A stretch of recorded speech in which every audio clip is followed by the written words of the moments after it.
Hi ಎಲ್ಲರಿಗೂ, ಹೇಗಿದ್ದೀರೆಲ್ಲರೂ? ಇವತ್ತು ನಾನು ನಾಟಿ ಕೋಳಿ ಸುಕ್ಕ ಮಾಡ್ತಾ ಇದ್ದೇನೆ. ನಮ್ಮ ಮನೆಯಲ್ಲಿ ಸಾಕಿದ ಕೋಳಿಯದ್ದು ಸುಕ್ಕ ಮಾಡ್ತಾ ಇರೋದು. ಟೋಟಲ್ 2 kg ಇತ್ತು. ಎಲ್ಲ ಕ್ಲೀನಿಂಗ್ ಮಾಡಿ ಎಲ್ಲ ಆದಮೇಲೆ 1.5 kg ಸಿಕ್ಕಿದೆ. ಈಗ ಇದಕ್ಕೆ 1 ಮುಷ್ಟಿಯಷ್ಟು ಕೊತ್ತಂಬರಿ ಸೊಪ್ಪು, 2 ದೊಡ್ಡ ಸೈಜಿದ್ದು ನೀರುಳ್ಳಿ, ಮತ್ತು 5 ರಿಂದ 6 ಎಸಳು ಬೆಳ್ಳುಳ್ಳಿ. ಈಗ ಇದಕ್ಕೆ ಬೇಕಾಗುವ ಇಂಗ್ರೀಡಿಯೆಂಟ್ಸ್ ಹೇಳ್ತೇನೆ. 10 ರಿಂದ 15 ಕಾಳು ಮೆಣಸು, 1 ಸ್ಪೂನ್ ಅರಶಿಣ, 1 ಸ್ಪೂನ್ ಜೀರಾ, 2 ಮುಷ್ಟಿಯಷ್ಟು ಕೊತ್ತಂಬರಿ, ಸ್ವಲ್ಪ ಮಸಾಲ ಪದಾರ್ಥ ಅಂದರೆ ಚಕ್ಕೆ, ಲವಂಗ, ದಾಲ್ಚಿನ್ನಿ, ಮರಾಠಿ ಮೊಗ್ಗು, 5 ರಿಂದ 6 ಕರಿಬೇವು, ಇದರಲ್ಲಿ 20 ಕೆಂಪು ಮೆಣಸುಂಟು. ಈಗ ಇಷ್ಟನ್ನೆಲ್ಲ ನೀರು ಹಾಕದೆ ಡ್ರೈ ಆಗಿ ಪೌಡರ್ ಮಾಡಿ ತರಬೇಕು. ಈ ರೀತಿ ಆದರೆ ಸಾಕಾಗ್ತದೆ. ಇನ್ನು ಸುಕ್ಕ ಮಾಡಲಿಕ್ಕೆ ರೆಡಿ ಮಾಡುವ. ನಾನೀಗ 1.5 ಸ್ಪೂನ್ ತೆಂಗಿನ ಎಣ್ಣೆ ಹಾಕ್ತಾ ಇದ್ದೇನೆ. ಎಣ್ಣೆ ಬಿಸಿ ಆದಮೇಲೆ ಉಂಟಲ್ವ, ಕರಿಬೇವು ಹಾಕಬೇಕು. ಈಗ ಸಣ್ಣ ತುಂಡು ಜಾಯಿಕಾಯಿ ಹಾಗೆ ಚಕ್ಕೆ ಹಾಕ್ತಾ ಇದ್ದೇನೆ.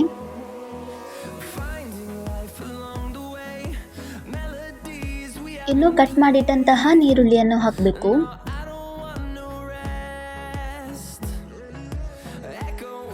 ಇನ್ನು ಇದರ ಕಲರ್ ಚೇಂಜ್ ಆಗುವವರೆಗೆ ಸ್ವಲ್ಪ ಫ್ರೈ ಮಾಡಬೇಕು.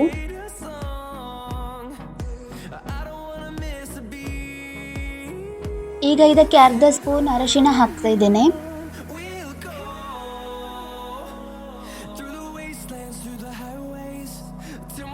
ಇನ್ನು ಕಟ್ ಮಾಡಿಟ್ಟಂತಹ ಚಿಕನ್ ಹಾಕುವ. ನಾರ್ಮಲ್ ಆಗಿ ಎಲ್ಲರಿಗೆ ಸಹ ನಾಟಿ ಕೋಳಿ ಸುಕ್ಕ ಒಳ್ಳೆ ಆಗ್ತದಲ್ವಾ? ಓಕೆ, ಇನ್ನು ಇದನ್ನು ಒಳ್ಳೆ ಮಾಡಿ ಮಿಕ್ಸ್ ಮಾಡುವ.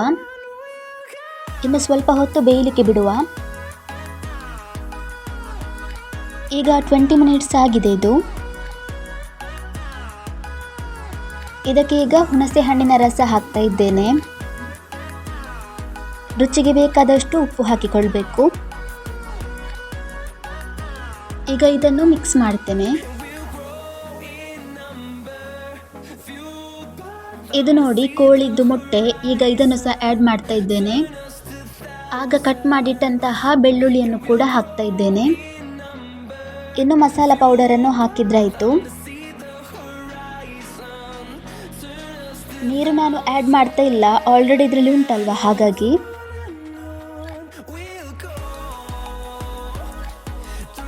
ಇದನ್ನು ಮಿಕ್ಸ್ ಮಾಡಿ ಎಲ್ಲ ಆಯಿತು. ಇನ್ನು ಸ್ವಲ್ಪ ಹೊತ್ತು ನಾನು ಪ್ಲೇಟ್ ಮುಚ್ಚಿ ಬೇಯಲಿಕ್ಕೆ ಬಿಡ್ತೇನೆ.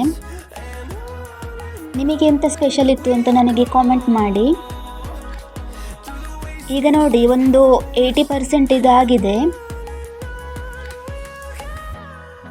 ಈಗ ಇದಕ್ಕೆ ತೆಂಗಿನಕಾಯಿ ತುರಿ ಹಾಕ್ತಾ ಇದ್ದೇನೆ. 2 ಮುಷ್ಟಿಯಷ್ಟು ನಾನು ತೆಂಗಿನಕಾಯಿ ತುರಿ ತಗೊಂಡಿದ್ದೇನೆ.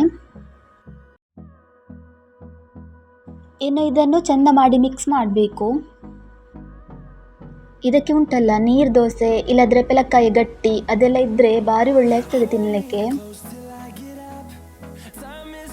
ಇದನ್ನು ಒಳ್ಳೆ ಮಾಡಿ ಮಿಕ್ಸ್ ಮಾಡಿ ಎಲ್ಲ ಆಯಿತು.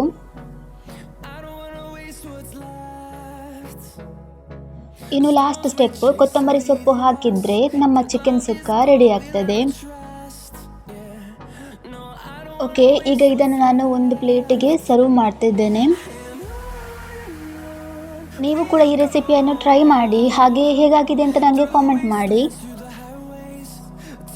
ಈ ವಿಡಿಯೋ ನಿಮಗೆ ಇಷ್ಟ ಆಗಿದ್ದರೆ ಗೊತ್ತುಂಟಲ್ವಾ, ಒಂದು ಲೈಕ್ ಮಾಡಿ ಹಾಗೆ ಶೇರ್ ಮಾಡಿ.